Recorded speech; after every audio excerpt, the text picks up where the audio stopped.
Do you want everybody here to feel comfortable popping into Mr. Cashman's office? Yeah. If I'm in a bad mood, I say, get the fuck out of here. I need my apple here. Okay, you want me to stab you with that knife?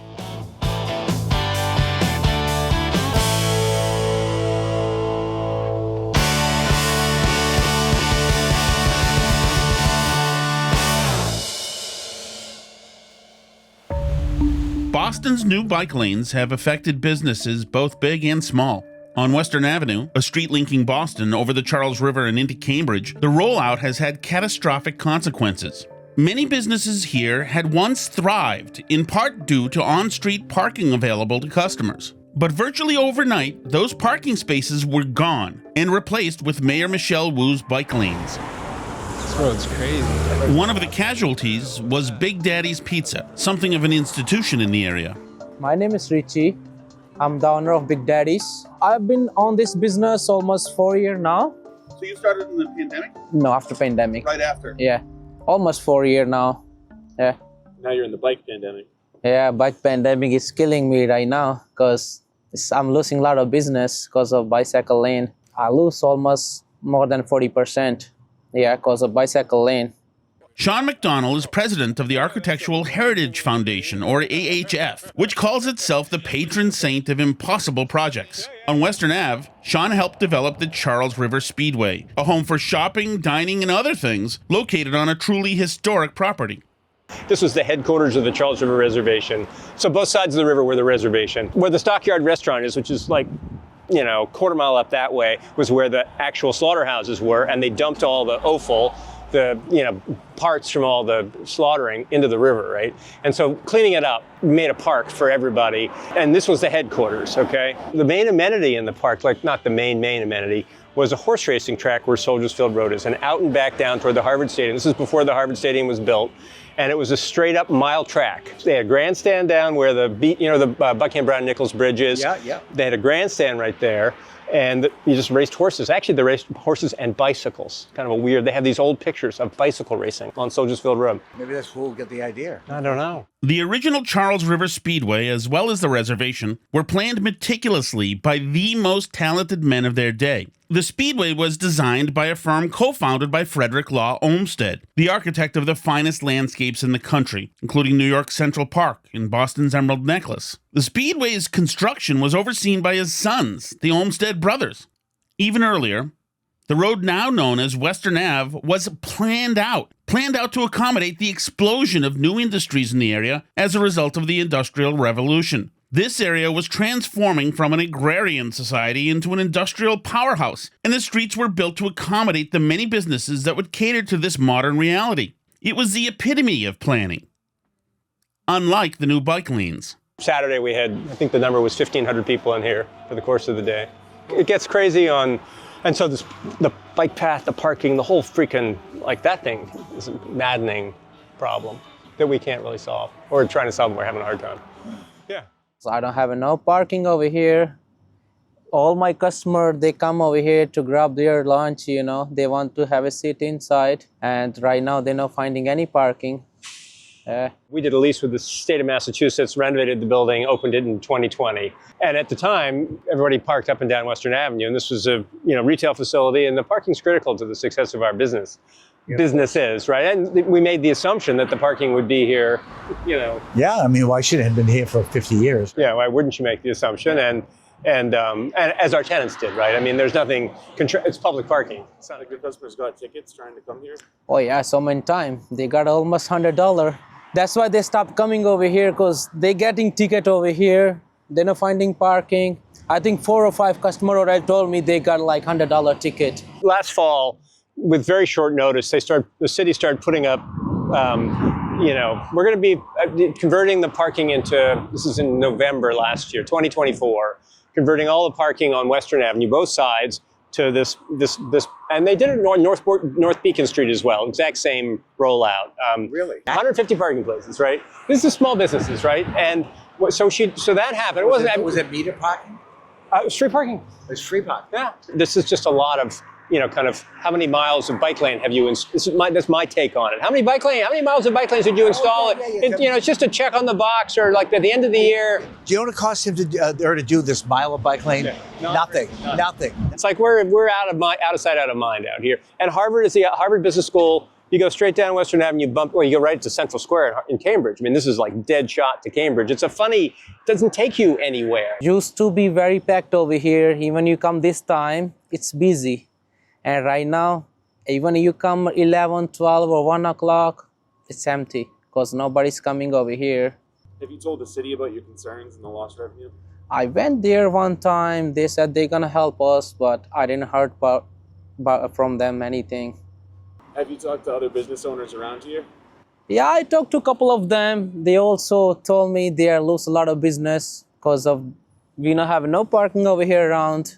The implementation didn't come with a public process, okay? Right. Like, what are we going to do here? We want to implement some bike paths. What's a compromise that would work? That didn't happen. It just came down in in November and did it, right? Right. There was no feedback, no public meeting, no hearing. Nothing. Hey, have you ever basically did a count on how many bikes come by here in a day? I've done an inventory, click.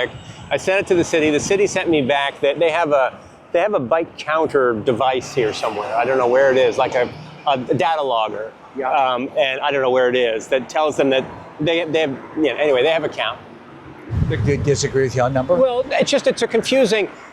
what's confusing about it is I looked at the number and said, that's a bigger number than I got. How wide are these things? Wider than you'll find elsewhere in the city. Well, they're supposed to be 5 feet, right? 1, 2, 3, 4, 5, 6, 7, 8, 9, 10, about 11 feet.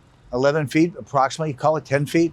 They're supposed to be about half that bike lane. So this is, you could actually probably have had room here to do a bike lane and another lane of traffic. Or two-directional bike lane on one side and parking on the other. I mean, there's lots of compromises. They can keep one side, we don't mind, they can keep right side or left side. One side, it's okay, so give us just one side parking. The rollout strategy has been pick places they can get lots of mileage and little complaint from people. Yeah. Okay, and then when you have to basically, they want to get an east-west connector or north-south connector going across the back bay, and they're having trouble getting it because people are complaining. So what they did is they've done segments. They've done a block here and a block there. It doesn't connect to anything, but they kind of divide and conquer. So the person whose house is on the next block over, and well, he gets saved. Okay, they didn't feed him to the lions. Yeah, I know. Okay, and so over here, what I hear is you saying, it sounds like, oh, we got a bike guy. Here, let's all clap. One. Okay, here we go. Great. We had utilization. We got our first guy of the day. Terrific. Yay! Wave to them like you know them. Bikes. I know some people don't have any sense of humor. I don't get it. No. What's the matter with people these days? Like, is everybody running around with grumpy? I don't know. Seriously. That guy, you want to have a drink? Go home and have a drink. Okay. I don't see over here anybody drive bicycle. All day, I see only 2 bicycles. Yeah. You said the business is way down, 40%. Yeah. So what have you had to do now to raise prices, to cut staff? I cut already staff, but I want to get more business, to get more, I want to get some parking, if you guys can help me to get that. Like at least one side, couple parking, Yeah. What happens if the city doesn't do anything? I don't know. Maybe we will move to somewhere closer, with the parking. Let's see. Frankly, I'm a bike rider, right? This is what pisses me off about the whole thing. I love over here because I have so many around customer, and if I just all I need is just parking, like maybe few parking we need it to get more busier, And I went and asked all the neighbors, all the small business people up and down the street, and there's a few small and there's a few big and a few small. Mahoney's is down the street here from Winchester, the nursery. Oh, you yeah, know. yeah. So they've got 100 employees, and they have a seasonal business. But when it's busy, it's crazy, right? And I mean, a Saturday in May, and there are 1,000 people passing through, and they're buying shrubs for their gardens. Okay. Right. And the parking matters to them in a big way. And so I got everybody to sign a petition, right? I went around and did canvas and wrote the mayor a letter and said, look, can we please talk? You know, can you take us seriously?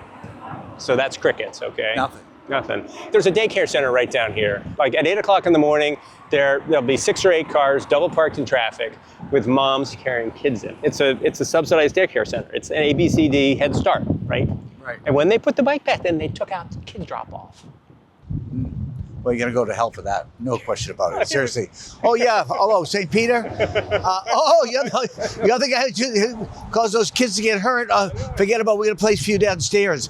Goodbye. Okay. All of a sudden, he hits the button. Shh. Oh, the chair goes down. And next thing you know, he's got it ain't St. Peter. Okay. Exactly. The city was aware of the fact that there's some implementation problems. Like that's an implementation problem. Whatever, like a shit show, okay? And I said, and so they did a report after the meeting. So the city behaved, in this instance, this is in February, I've got this upstairs in my office for you. It was a 30-day review of the listing sections they did in various neighborhoods where they'd implemented bike paths, and people, said, look, this is crazy.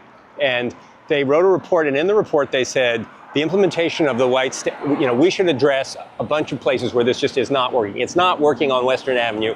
We should fix it. This is what the report said. So I sent, with the petitions, a letter, included the report to the city and said, okay, are you gonna now, by your own word, you've reviewed the implementation, it's problematic, your staff has suggested fixes, are you gonna do anything? Okay, and here we are, it's been almost a year now, and no fixes of any kind. Yeah, there's been a little bit of lip service. The city showed up in July, early July. We walked down Western Avenue. The head of the daycare center came out. We talked about, the problem. I was here on, what day is Tuesday? Yesterday, there were, the drop-off continues. No improvement, really. Traffic stopped all the way back to the intersection while a mom got out of the car to walk her kid into the daycare. I mean, it's like, really? Do you have chances are the mayor of the city will see this particular thing. Do you have anything to say to Mayor Wu? I can request her, please, help us to, we are local business, help us to get some parking, that's all I can say. I don't want to, The mayor has set herself up in a situation where she's inaccessible. I don't have any freaking idea how to get her to respond. What they're doing here to you, they're doing that all over the city. What it confounds me is that, why haven't people formed a coalition and basically stormed City Hall or whatever, or done by it? It's almost like everyone's saying, oh, shit, I tried this and I tried that. And then it's kind of like, well, I feel hopeless, because in other words, I'm saying it is that it's hopeless when you've got a city hall. There's so many cliches. Yeah, there's so many cliches about you can't fight City Hall and all that sort of stuff. And but the thing is, I don't see why people are putting up with this. People are directly affected by it. I've got one in front of my house right now.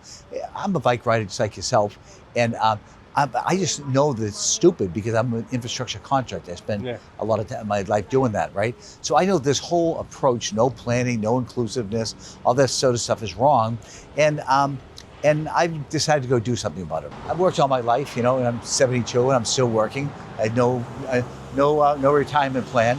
So I get some extra money that I don't need. And so I'm saying, well, I think I'd be happiest going and spend it on this and get out there and basically not allow someone to slap me around, okay? Plus, I don't have any businesses here in Massachusetts. Most of my stuff is on the East Coast of the United States, down in the Caribbean, and the Gulf of Mexico, all the way across the country. So you can't get hurt by the mayor deciding not to hire you anymore. I get it. Exactly, you know what I'm saying? So I'm not vulnerable, so it's easy for me to pound my chest. Oh! I walk up and down the street, I knock on the doors, I talk to the other people, the business, and Mahoney's the general manager down there is flat out making sure that he can get his staff to, get the product on the floor, right?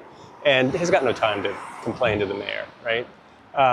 And so when I put the petition together, he says they were all, thank you. I don't have any time to do this. Maybe we should go and get a group of people who've been harmed by this and go picket our house.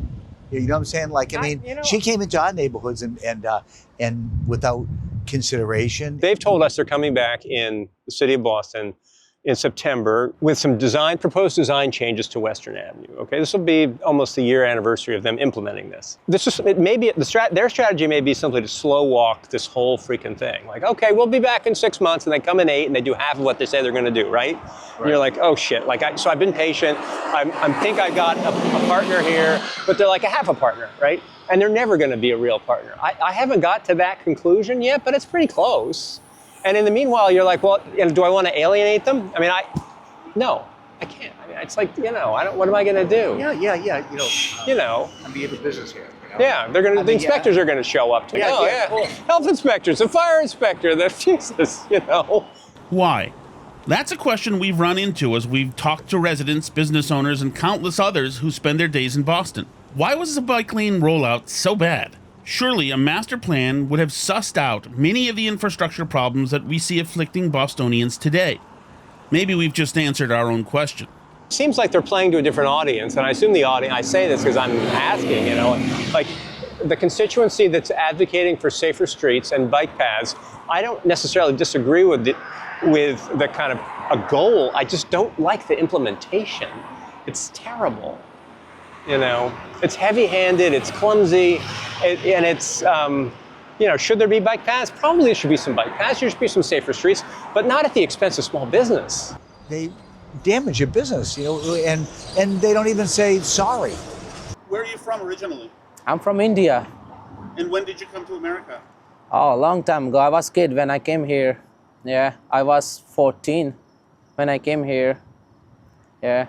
And you came looking for the American dream, and you got it. Oh, yeah. I've been working in a pizzeria since I got here. Yeah, I love cooking. I love to, cook food. Yeah. So are these partial stables? These are the stables. Yeah, these are the stables. Oh, no shit. Wow. No business is unaffected by Michelle Wu's new bike lanes. Pizza shops, children's daycare facilities, garden centers, restaurants, delivery companies, even emergency services. Boston is less convenient and less safe, and the Wu administration shows no signs of slowing down. Jay Cashman is a cyclist and pro-bike lanes, but pro-smart bike lanes. Almost everyone we've talked to, including cyclists, see a place for bike lanes in Boston, but there is strong agreement that they need to be much better planned. Boston is a great city, and it was built by people from all corners coming here to realize the American dream. They just need the space, or spaces, to do it. Coming up on Street Smarts, can the formula for optimal bike lanes be found in the Emerald Isle? We make the voyage. Also, the city of Boston prioritizes keeping secrets from concerned citizens.